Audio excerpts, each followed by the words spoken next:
Hi Pisces, this is Jav. Welcome po sa ating channel. By the way Pisces, this is your weekly Gabay Tarot reading from November 5 to 9, 2025. Gamitin ang reading na ito bilang gabay lamang. Kung naka-resonate kayo, comment down. Tandaan Pisces, ito ay channel reading.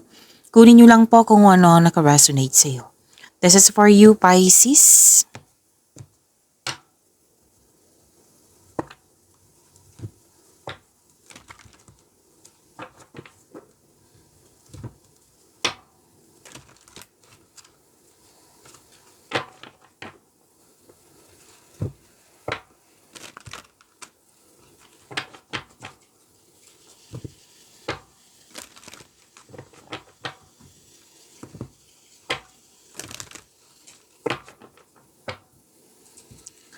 Para po ito sa iyo, Pisces.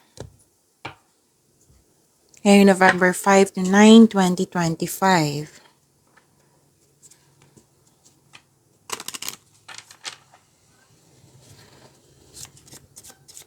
Angel number para kay Pisces ngayong November 5 to 9, 2025. Angel number 1616. Sabi po dito, willpower. Things may feel out of sync and not within your control. Again, things may feel out of sync and not within your control. The whisper of the divine is asking that you remember that you are being supported and that your will is your superpower. Determination is key right now. So, sinabi po dito, determination is the key. And you are divinely guided. You have the support from the universe. To attract more blessings, let us say the power affirmation. Let us say, I call on my strength and willpower to take the lead. I accept and listen to the support of the divine within me. I call on my strength and willpower to take the lead. I accept and listen to the support of the divine within me. Angel number 1616. So this is a message about positive thinking. Okay? Magkaroon ng positive thinking. New beginnings po ito. May transformation na magaganap. So transform your mindset into positivity to attract your goals. Okay? Para ma-attract mo yung goal mo. Ma-attract mo yung mga blessings na parating sa iyo. So, set your mind, magkaroon ng positive mindset para ma-manifest ito. Kasi this is new beginning. This is new beginning. This is to encourage you to embrace changes and be optimistic. Magkaroon ng optimistic attitude po. So, have strength. Okay? Okay, may sabi din dito na transform your old habits. Yung paulit-ulit na lang, transform it na, kumbaga, pwede din itong negativity, palitan mo ng positivity. Itong old strategy, na palitan mo ng new strategy. Pwede din. Okay? So that is angel number 1616.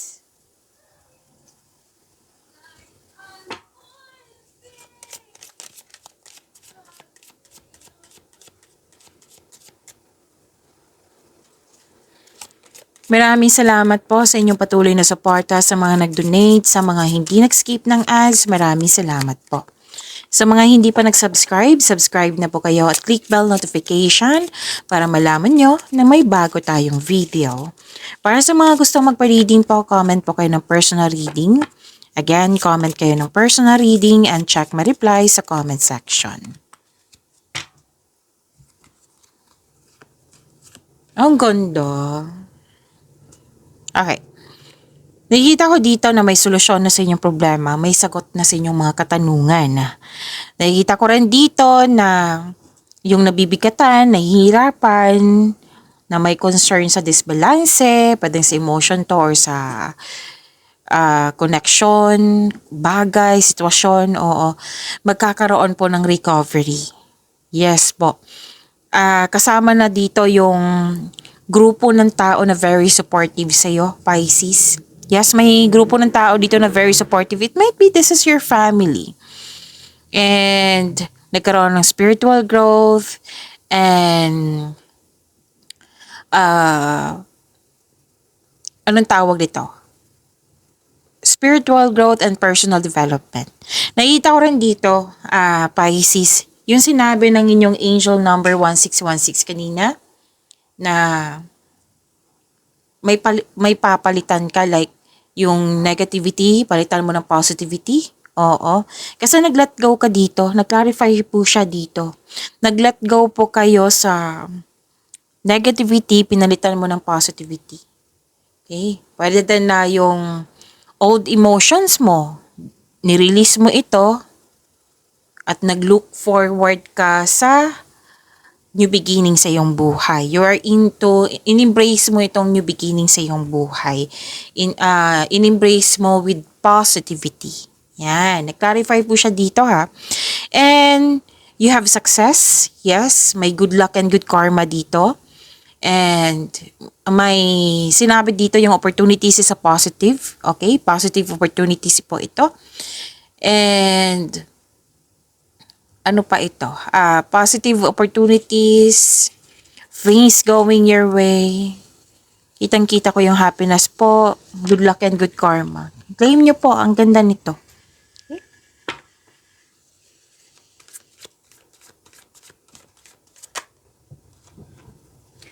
Andito po si Angel of Enlightenment. This is about your energy, Pisces.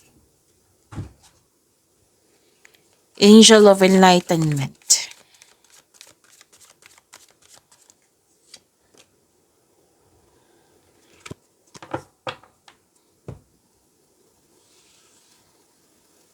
Para sa mga bago dito, Pisces, kung may napansin kayo na repeating message, like for example, nanood kayo sa inyong monthly Gabay Tarot reading, daily Gabay Tarot reading at dito din, at may napansin kayo na repeating message, yan po yung pinupush ng card sa inyo na kailangan yung bigyan ng atensyon, solusyon at aksyon kung maaari po. So, na yung energy ni Pisces.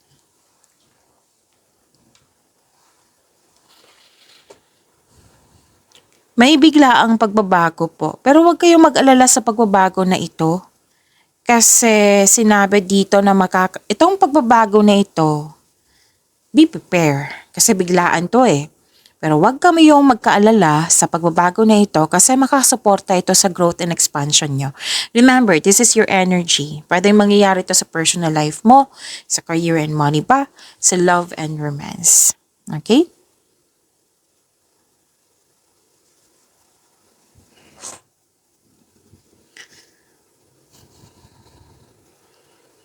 May nakita rin ako ditong, okay. May sekreto dito, oh. May sekreto na parating which may be shocking. Pero most likely itong sekreto na ito, pwedeng sa love and romance to. Yes. And mas lumawak yung ambisyon mo sa buhay.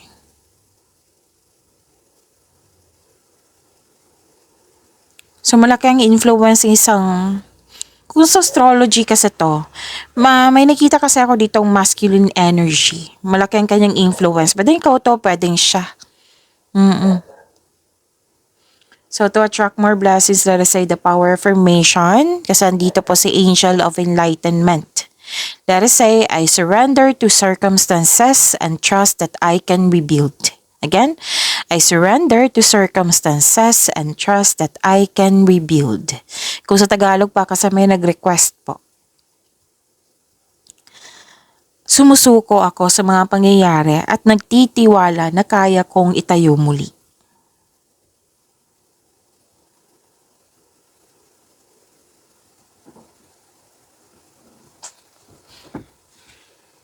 Okay. So, malapit nang maabot yung goal mo sa buhay. Parating ng resulta sa inyong sipag at syaga. Naghihintay at malapit ka na mag-harvest. Yes, nakita ko dito, gumagawa ka ng plano. Ang ilan sa inyo, sabi kasi ng card dito, lalo na sa mga single, na kasi nakita ko dito na some of you nagmamadala na magkaroon ng relasyon. So, ang advice ng card dito, you need to slow down. Kung nakilala mo na siya, enjoy nyo po yung getting to know each other stage nyo. Kung parating na ito, oo, so you have to slow down. Be prepared, baka kasi mabigla ka na dumating agad. Oo. So, be prepared. Enjoy nyo po yung getting to know each other stage kasi yan yung pinaka-importante. Yan din yung, andyan din yung pinakakilig. Oo. And sa mga naghihintay, the universe is bringing the right relationship to you at the right time. Kaya kailangan lang po ng trust and have faith sa universe. Kasi ibibigay naman po ito. Kailangan po ng mahabang pasensya. Patuloy mo lang habang hinihintay mo ito, patuloy mo lang alagaan yung sarili mo. Habang hinihintay mo yung bigay ng tadhana sa iyo. Okay? And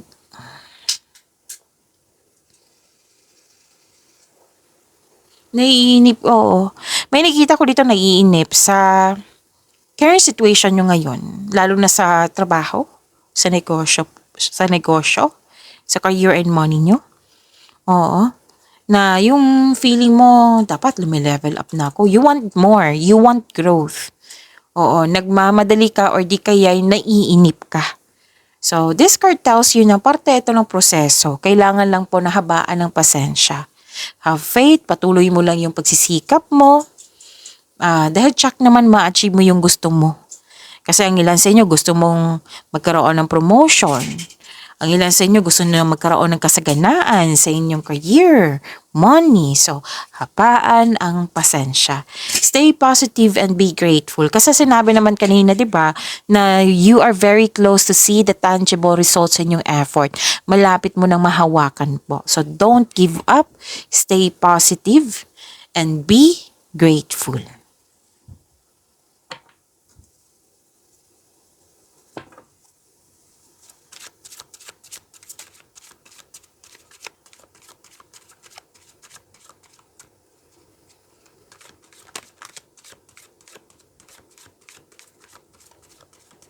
Career and money po ni Pisces.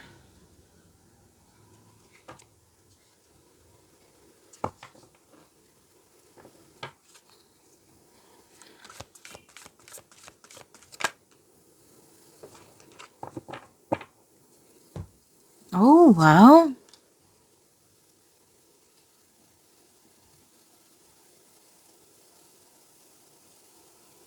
By the way, may repeating number dito. So, tingnan ko muna dito ha. Baka meron po. Saglit lang po. Okay. So, this is angel number 88. Angel number 88. Okay, so this is a symbol of success, abundance, and financial prosperity which is sumabas din dito at dito din po sa energy nyo. So, claim nyo po. Ang ganda nito. Oo, 88. Angel number 88. Okay? A symbol of success, abundance, and financial prosperity. So, this is success and abundance. A positive sign of your future success, wealth, and material well-being. So, may reward dito ng dahil sa hard work mo. Wow! And manifestation. Granted yung manifestation mo. And so, this is encouragement also. This angel number 88 is encouragement na galingan mo sa mga ginagawa mo ngayon. Increase your confidence. Okay? So, that is angel number 88. Claim nyo po. Ang ganda. Pisces.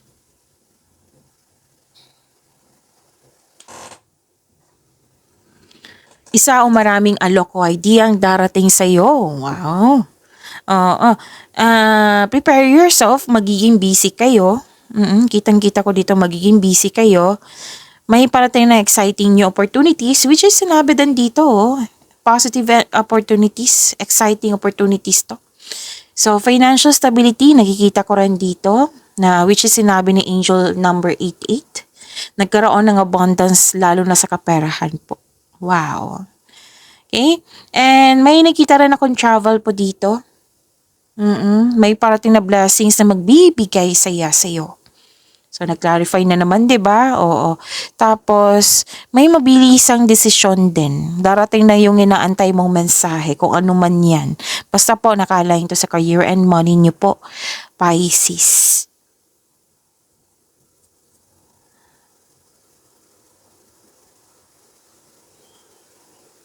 Okay, this is ang ilan sa inyo mag-change career? Or di kaya may babaguhin lang kayo dyan na mas maging magaan, mas maging madali? Oo. Basta, ang aksyon na ito for growth. Para masunod yung ambisyon mo sa buhay.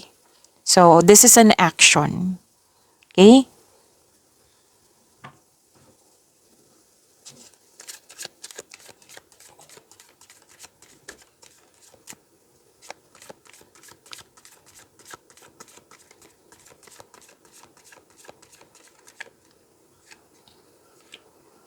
This is about your love life, self-love, partnership, and romance. Pisces.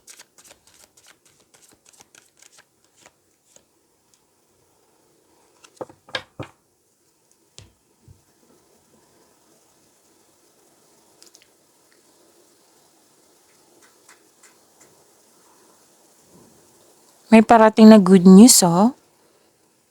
Okay. Sinabi dito, pwedeng sa connection to sa isang tao na malapit sa iyo, pwede din sa relasyon, sa buhay pag-ibig, matibay ang inyong connection, matibay ang inyong relasyon. May nakita nga ako dito nag-date after ng masalimuot na di pagkakaunawaan ng kahapon.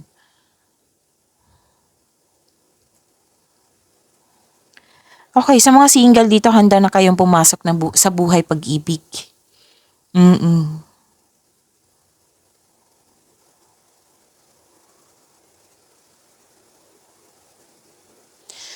Nakikita ko rin dito na nagkaroon po ng...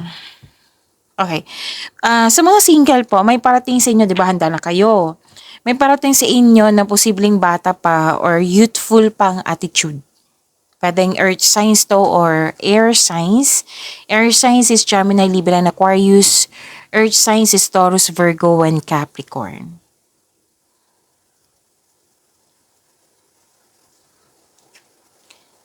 Para sa mga relasyon sa buhay mag-asawa, excited kayo sa celebration. Pwedeng birthday, pwedeng monthsary, anniversary, any kind of celebration. Excited kayo para i-celebrate ito.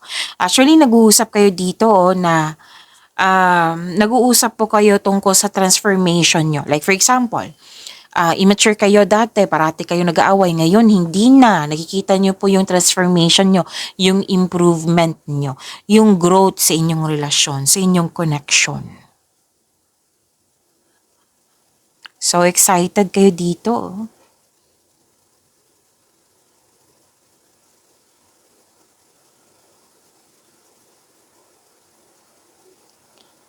Nakita ko rin dito na, okay, advice sa mga single to, na huwag magmadali para magkaroon ng relasyon. Kumbaga, kailangan nyo po na magkaroon ng same vision for the future upang sa gayoy magkaroon kayo ng isang healthy relationship soon. Sa mga marelasyon sa buhay mag-asawa, wag po daw kayo magmadali kasi excited kayo dito eh. Or di kaya pre-pressure nyo yung sarili nyo para mag-level up kayo. So, one at a time, make it sure ng couple nagkaroon ng vision for the future, maggawa kayo ng solidong foundation, mag-establish kayo ng any plans para sa inyong pag-level up. Okay? So, kumbaga paggawa ng plano.